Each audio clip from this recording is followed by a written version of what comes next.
राधे राधे मित्रों, आज हम आपके लिए यहाँ पर लेकर आए हैं सोमवती अमावस्या की कथा।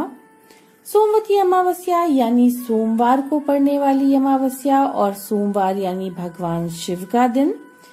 इस दिन भगवान शिव की विशेष उपासना की जाती है और उन्हें प्रसन्न करने के लिए भक्त अनेक प्रकार के उपाय करते हैं। साथ ही साथ निर्णय सिंधु व्यास के अनुसार सोमवती अमावस्या के दिन मौन रह करके स्नान ध्यान करने से सहस्त्र गोदान का पुण्य फल प्राप्त होता है। सोमवती अमावस्या के दिन पवित्र नदियों में स्नान का भी बहुत महत्व बताया गया है। तो चलिए शुरू करते हैं सोमवती अमावस्या की कथा।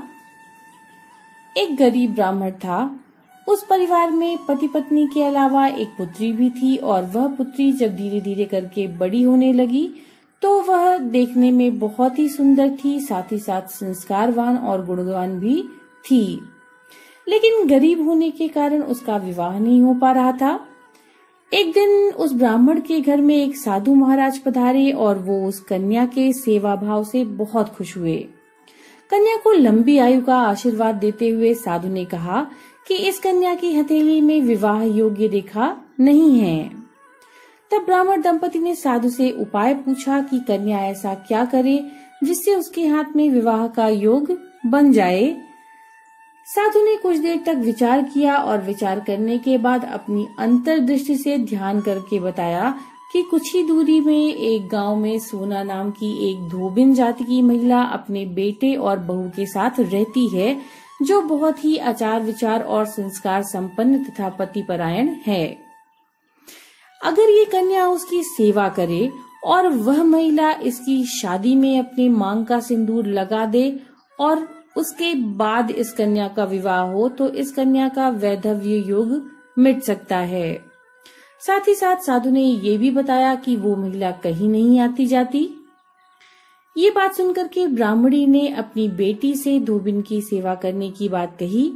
अगले दिन कन्या प्रातः काल उठ करके सोना धोबिन के घर जाकर साफ सफाई और अन्य सारे कार्य करके अपने घर वापस आ गई। इसके पश्चात कई दिनों तक ये क्रम चलता रहा और एक दिन सोना धोबिन ने अपनी बहू से पूछा कि तुम सुबह उठ करके सारे काम कर लेती हो और मुझे पता भी नहीं चलता।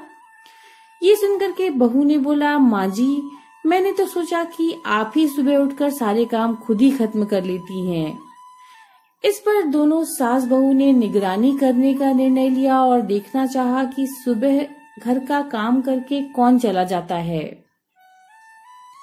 इस पर धोबिन ने देखा कि एक कन्या मुंह अंधेरे घर में आती है और सारे काम करने के बाद चुपचाप चली जाती है।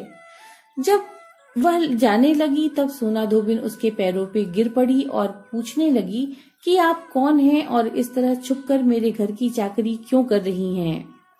तब कन्या ने साधु द्वारा कही गई सारी बातें बताईं। सोना धोबिन पतिपरायण थी और उसमें तेज था। वो तैयार हो गई और उसके पश्चात सोना धोबिन के पति उस समय थोड़े अस्वस्थ थे। उसने अपनी बहू से अपने लौट के आने तक घर पे रहने के लिए कहा। कन्या के विवाह में सोना धोबिन ने जैसे ही अपने मांग का सिंदूर उस कन्या की मांग में लगाया, सोना धोबिन के पति की मृत्यु हो गई। यद्यपि उसे इस बात का पता चला, वह घर से निराजल चली और यह सोचकर कि रास्ते में कहीं पीपल का पेड़ मिलेगा तो उसे भंवरी देकर और परिक्रमा करके ही जल ग्रहण करूंगी, क्योंकि उस दिन सोमवती अमावस्या थी। ब्राह्मण के घर मिले पुए पकवान की जगह उसने ईंट के टुकड़े से 108 बार भंवरी दे करके 108 बार पीपल के पेड़ की परिक्रमा की और उसके बाद जल ग्रहण किया। ऐसा करते ही उसके पति के मुर्दा शरीर में वापस जान आ गई। धोबिन का पति वापस जीवित हो गया। इसीलिए सोमवती अमावस्या के दिन से शुरू करके जो व्यक्ति हर अमावस्या के दिन भंवरी देता है, उसके जीवन में सुख और सौभाग्य की वृद्धि होती है। तो ये थी सोमवती अमावस्या की कथा। नमो नारायण।